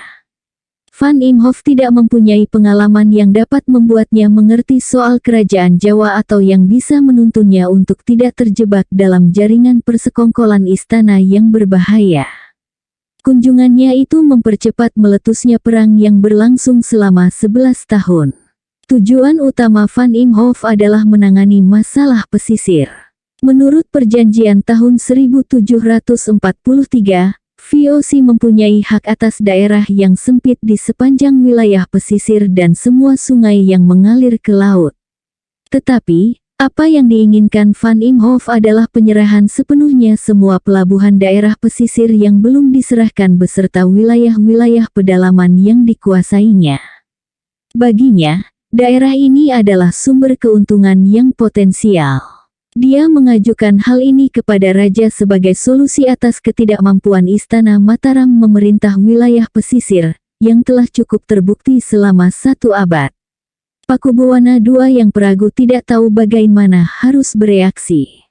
Tetapi Van Imhoff terus mendesak sehingga ia terpaksa menyerah. Daerah pesisir disewakan kepada VOC seharga 20.000 rial per tahun. Ketika Pakubuwana II memberitahu para penasihat terdekatnya soal penyewaan wilayah pesisir tersebut, Pangeran Mangkubumi merasa keberatan. Jumlah 20.000 rial terlalu sedikit, katanya. Dapat dicatat di sini bahwa pada tahun 1744, jabatan-jabatan sebagai syah bandar di pesisir disewakan dengan total nilai 94.176 rial setahun. Semua ini dan sejumlah penghasilan lainnya kini akan jatuh ke tangan VOC. Yang lebih mendasar, Mangkubumi beranggapan bahwa di bawah tekanan VOC, Raja telah melanggar prinsip pokok kerajaan Jawa. Raja mengambil keputusan penting, malah menyerahkan bagian kerajaannya yang paling kaya, tanpa konsultasi dengan para pembesar keraton. Dalam lingkungan semacam itu, para pembesar yang kuat seperti Mangkubumi tentu saja meragukan apakah kepentingan pribadi mereka akan terlayani dengan tetap setia. Bagaimana masa depan kerajaan tanpa daerah pesisir, juga menjadi sumber keresahan. Kemarahan Mangkubumi semakin memuncak ketika Van Imhoff ikut campur dalam percekcokan mengenai hadiahnya yang berjumlah 3.000 cacah. Gubernur Jenderal meyakinkan Raja bahwa hadiah tersebut akan memberi Mangkubumi kekuatan yang terlalu besar. Ia mendesak agar hadiah itu tidak diserahkan. Di depan sebuah pertemuan istana, Van Imhoff pribadi menegur Mangkubumi karena terlalu ambisius. Mangkubumi merasa sangat terpukul. Pada Mei tahun 1746, dia melancarkan pemberontakan, dan meletuslah Perang Suksesi Jawa ketiga tahun 1746 sampai tahun 1757. Sekarang, Mangkubumi bergabung dengan Mas Said, dan dalam waktu singkat keduanya mendapatkan banyak pengikut. Pada tahun 1747, Mangkubumi memimpin pasukan yang diperkirakan berjumlah 13.000 prajurit, termasuk 2.500 prajurit kavaleri. Pada saat itu, pasukan VOC dalam keadaan lemah, dan walaupun masih mampu bertahan di daerah pesisir, mereka tidak dapat mengalahkan kaum pemberontak yang berada di daerah pedalaman. Pada tahun 1748, Mangkubumi dan Mas Said menyerang Surakarta dan untuk beberapa waktu malah mengancam istana.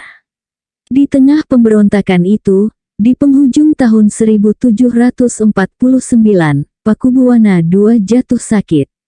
Karena itu, Gubernur VOC untuk wilayah pesisir timur laut, Baron van Hohendorf tahun 1748 sampai tahun 1754, berangkat ke Surakarta untuk mengawasi berlangsungnya pergantian kekuasaan. Dialah yang dulu mengurus rujuknya kembali Pakubuwana II dengan VOC pada tahun 1742, dan tetap berada di istana sebagai komandan VOC sampai tahun 1748. Ketika sekarang dia kembali ke Surakarta, Pakubuwana II memandangnya sebagai sumber keselamatan kerajaan. Pakubuwana II mengusulkan agar von Hohendorf sendirilah yang mengambil alih kepemimpinan atas negara. Meski awalnya terkejut, namun van Hohendorf segera menyetujui usul tersebut. Dibuatlah suatu perjanjian yang ditandatangani pada tanggal 11 Desember tahun 1749, yang menyerahkan kedaulatan atas seluruh kerajaan kepada VOC. Raja wafat 9 hari kemudian. Bagaimanapun juga, perjanjian yang telah ditandatanganinya itu bukanlah sesuatu yang penting sebagaimana tampaknya, bukan pula langkah terakhir dalam usaha menaklukkan Jawa. Seperti sejumlah perjanjian sebelumnya, perjanjian tersebut hanyalah secarik kertas. Pada tahun 1749, VOC terlibat dalam Perang Besar Jawa terakhir di abad 18, dan tak satu dokumen pun dapat memenangkan perang itu. Kenyataannya, hingga awal abad 19, perjanjian itu tidak berarti sama sekali. VOC tidak lagi mengacu pada perjanjian tersebut, dan ketika perang berakhir, Belanda tidak punya cara atau keinginan untuk berdaulat di wilayah pedalaman Jawa Tengah. Pada tanggal 15 Desember tahun 1749, van Hohendorf mengumumkan pengangkatan putra mahkota sebagai susuhunan Pakubuwana III tahun 1749 sampai tahun 1788. Tetapi, sebelum upacara penobatannya terlaksana, Mangkubumi telah dinyatakan sebagai raja oleh para pengikutnya. Tanggal 12 Desember tahun 1749, di markas besarnya di Yogyakarta, Mataram, Mangkubumi juga memakai gelar susuhunan Pakubuwana. Maka, dimulailah masa pemerintahan yang panjang tahun 1749 sampai tahun 1792. Seorang penguasa yang paling cakap dari keluarga kerajaan Mataram sejak Sultan Agung. Pada tahun 1755, dia menjadi penguasa pertama sejak Sultan Agung yang memakai gelar Sultan, dan kemudian dia memakai nama Hamengkubuwono, yang dipakai oleh semua penerusnya. Dengan demikian, sejak akhir tahun 1749, Jawa sekali lagi terbagi antara seorang raja pemberontak dan seorang raja yang didukung oleh VOC.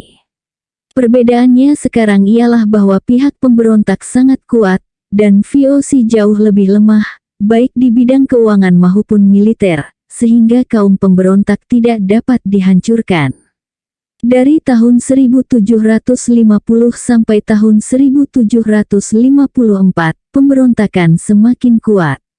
Pada tahun 1750, Mas Said, yang kini menjabat sebagai Patih Mangkubumi, menyerang Surakarta lagi dan menimbulkan kerugian yang besar di pihak VOC. Para pembesar Surakarta semakin banyak yang meninggalkan Pakubuwana III. Bahkan pada tahun 1753, putra mahkota Surakarta pun bergabung dengan pihak pemberontak. Akan tetapi, tidak satu pihak pun dapat memperoleh kemenangan akhir, dan kedua belah pihak mulai menarik kesimpulan bahwa kemenangan semacam itu tidak mungkin diperoleh. VOC dapat mempertahankan Pakubuwana III, tetapi tidak mampu menundukkan kerajaannya untuknya.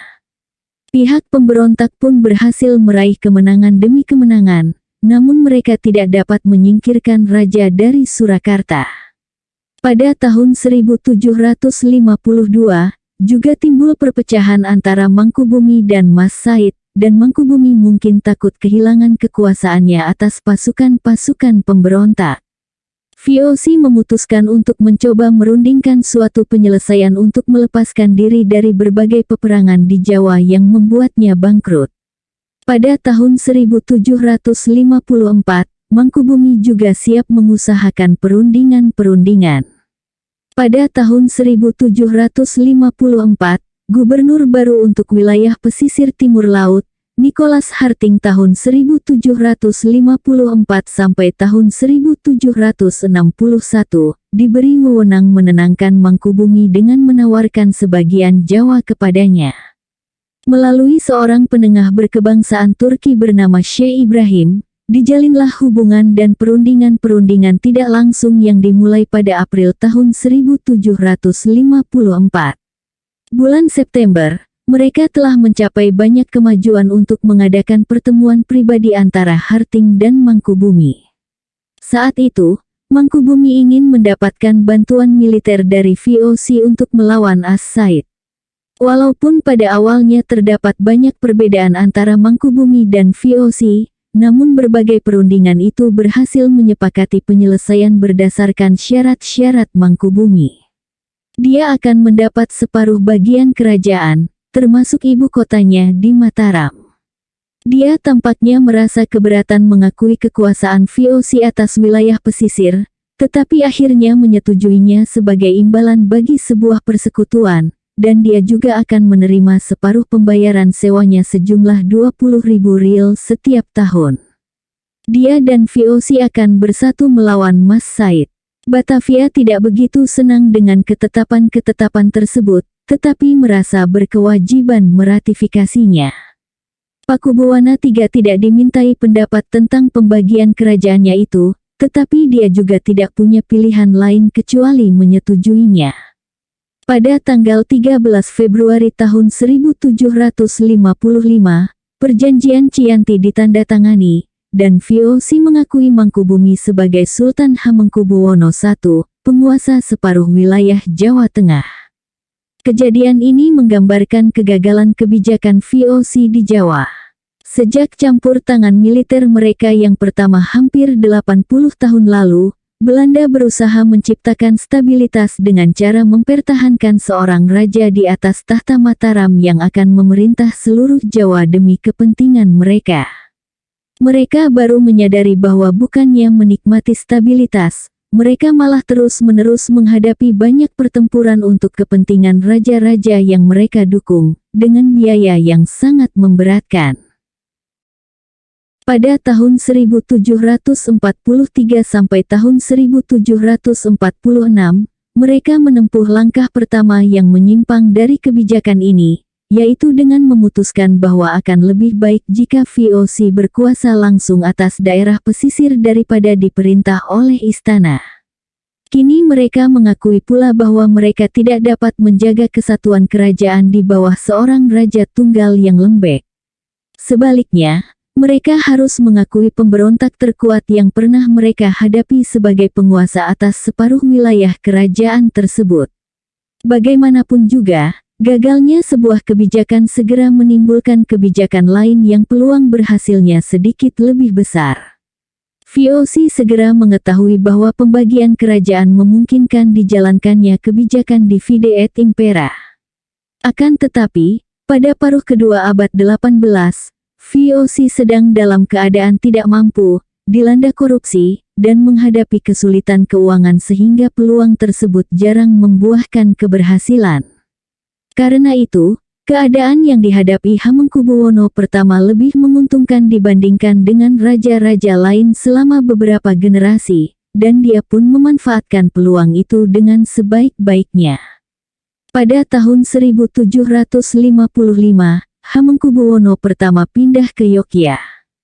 Dia membangun sebuah istana di sana pada tahun 1756, dan memberikan kota ini sebuah nama baru, Yogyakarta. Tetapi, Sultan baru ini menghadapi rintangan-rintangan berat. Masih ada raja lain di Surakarta, Pakubuwana III. Masalah yang timbul akibat kehadiran dua raja, karena teori legitimasi Jawa didasarkan pada pemerintahan hanya seorang raja yang memiliki kekuatan supernatural, tidak dapat diselesaikan selama beberapa dekade. Agaknya, Hamengkubuwono I berpikir bahwa Pakubuwana III tidak akan bertahan lama, karena pada tahun 1755, hampir tidak seorang pun pembesar di Surakarta yang mendukungnya. Akan tetapi, setelah perjanjian Giyanti, banyak pembesar kerajaan, yang sebelumnya kabur dari istana, kembali ke Surakarta. Untuk pertama kalinya, Pakubuwana III menjadi saingan berat dalam mencari dukungan golongan elit. Hal ini mengawali suasana permanennya perpisahan kedua istana tersebut. Namun perang belum berakhir. Walaupun saingan utama telah menjadi sultan, masih banyak pemberontak lain yang bebas. Mas Said adalah yang terpenting dan pasukannya masih kuat, meski pembelotan makin meningkat.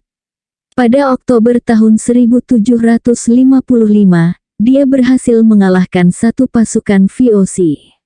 Pada Februari tahun 1756, dia hampir berhasil membakar istana baru di Yogyakarta. Pasukan-pasukan dari Surakarta, Yogyakarta, dan VOC tidak sanggup menawan Mas Said, tetapi jelas pula bahwa dia tidak mampu menaklukkan Jawa karena menghadapi lawan gabungan semacam itu. Maka dia mulai mengadakan perundingan-perundingan pada tahun 1756. Bulan Februari tahun 1757 dia menyerah kepada Pakubuwana III, dan bulan Maret di Salatiga, dia resmi mengucapkan sumpah setia kepada Surakarta, Yogyakarta, dan VOC. Imbalannya dia mendapat tanah berikut 4.000 cacah dari Pakubuwana III, tetapi tidak memperoleh apa-apa dari Hamengkubuwono I. Mas Said sekarang menjadi Pangeran Adipati Mangkunegara pertama tahun 1757 sampai tahun 1795. Dia mempunyai daerah kekuasaan sendiri yang berada di bawah Surakarta, tetapi status daerah kekuasaan ini dan apakah keturunannya akan mewarisinya atau tidak masih belum jelas. Hamengkubuwono I ingin sekali menyingkirkan, bukan mendamaikan, Mangkunegara, dan mencemooh penyelesaian tersebut. Permusuhan yang berlarut-larut di antara mereka terus menjadi tema pokok sejarah Jawa selama beberapa tahun. Peperangan besar berakhir setelah tahun 1757.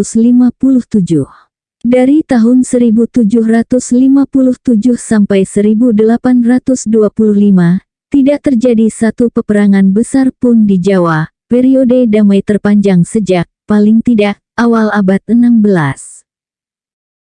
Kaum pemberontak yang masih tersisa atau mereka yang berusaha mengobarkan pemberontakan-pemberontakan baru pada masa-masa sesudah itu, hanya mempunyai pengikut yang relatif sedikit. Mereka berhasil ditumpas dan dibunuh atau mencari perlindungan di daerah-daerah yang tidak dapat ditembus, terutama di Malang yang masih dikuasai oleh keturunan Surapati. Dengan tercapainya perdamaian, maka pertanian Jawa mulai berkembang lagi. Para pembesar ini menikmati kehidupan yang lebih mapan serta memperoleh penghasilan yang lebih teratur, dan tampaknya kebanyakan mulai berpendapat bahwa Jawa tidak selalu memerlukan peperangan.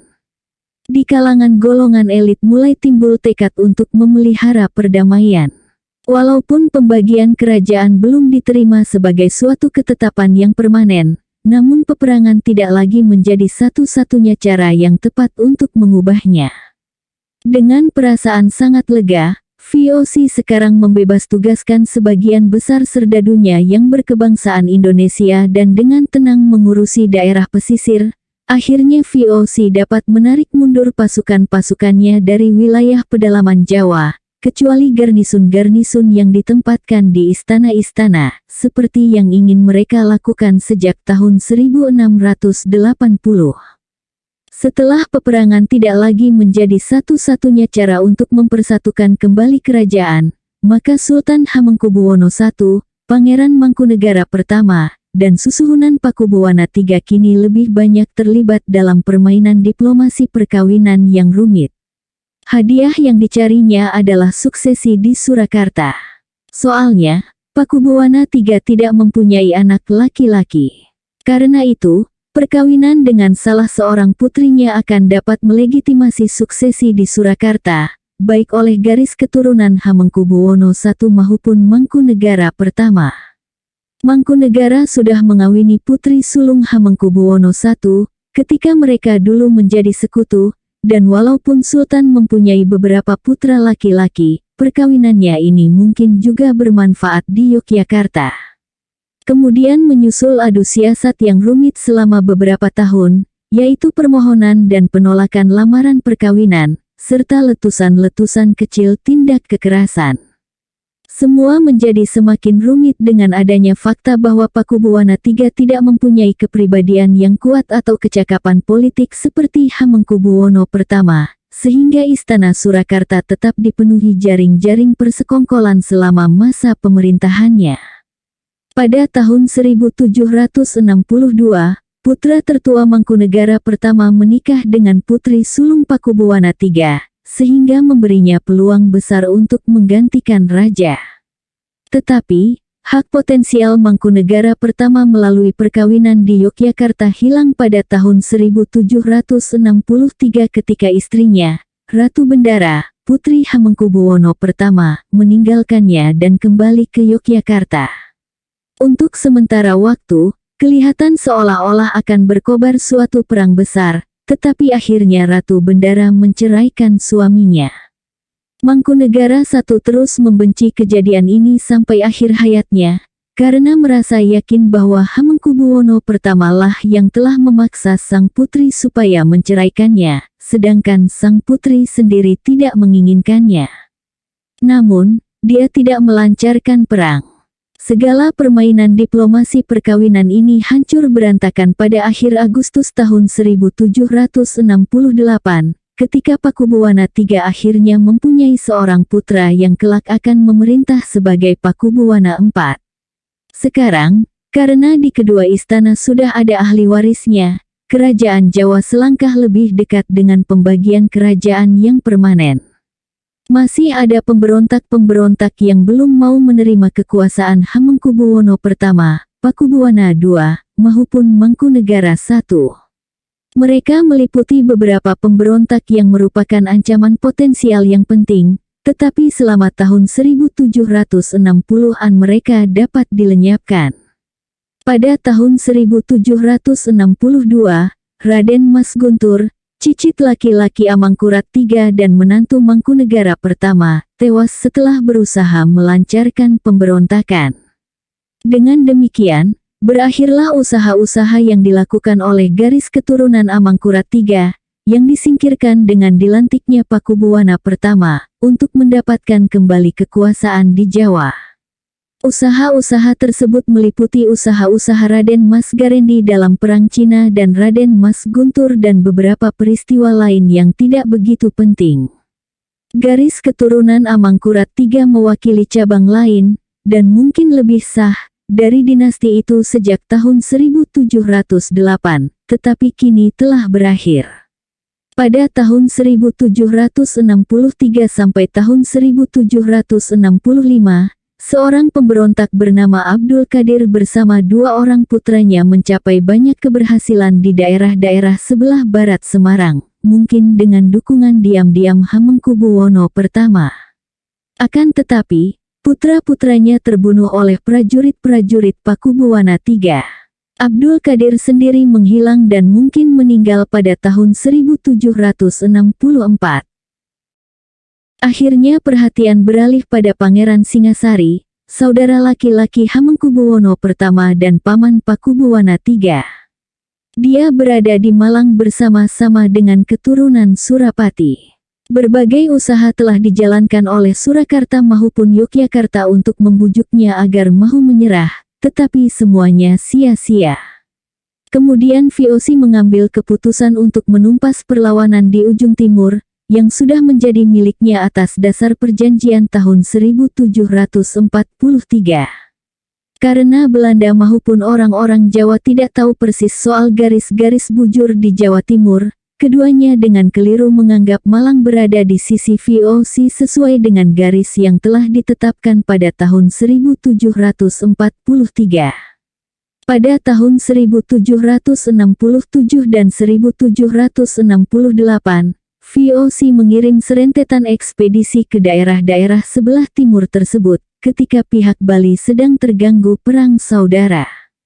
Pangeran Singasari ditangkap bulan Juli tahun 1768. Hamengkubuwono I maupun Pakubuwana dia dibuang keluar Jawa, tetapi dia meninggal saat sedang ditahan di Surabaya sebelum tindakan tersebut terlaksana. Anak cucu Surapati dapat dikalahkan, dan keturunannya yang terakhir dapat ditangkap pada tahun 1771. Walaupun pada waktu itu VOC tahu bahwa Malang tidak terletak di sisinya sesuai garis perbatasan tahun 1743, namun kedua Raja Jawa membiarkan VOC meminta supaya memiliki daerah itu.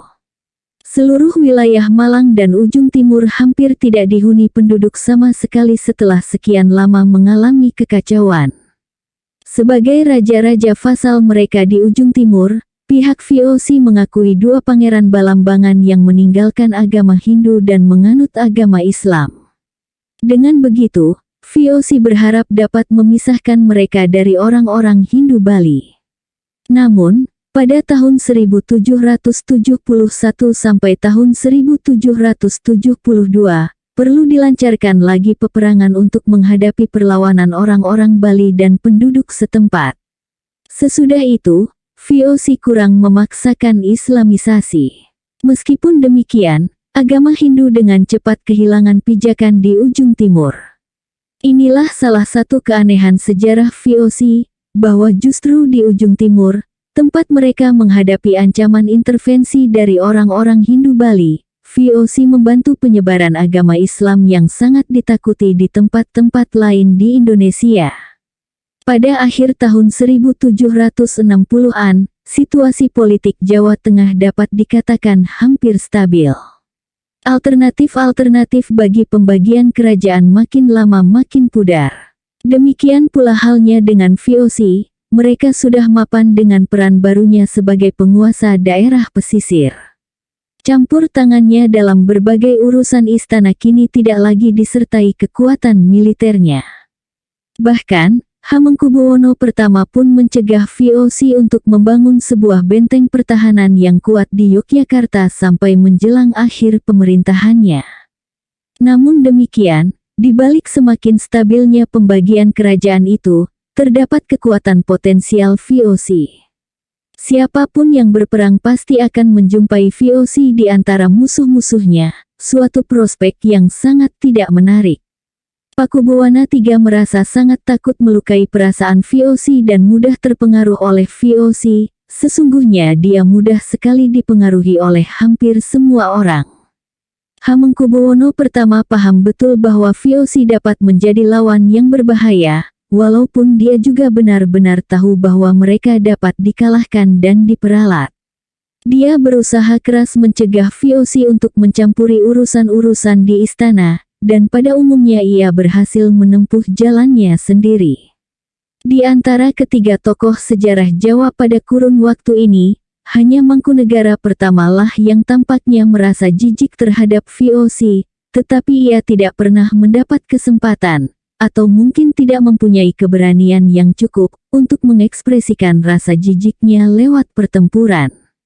Pada awal tahun 1770-an, pemisahan Jawa telah mencapai tingkat yang lebih mantap dan kebutuhan terhadap hadirnya VOC sebagai penengah di antara kedua istana menurun lagi. Berbagai masalah perbatasan yang muncul akibat pemisahan pada tahun 1755, menyebabkan banyak pertentangan dan tindak kekerasan.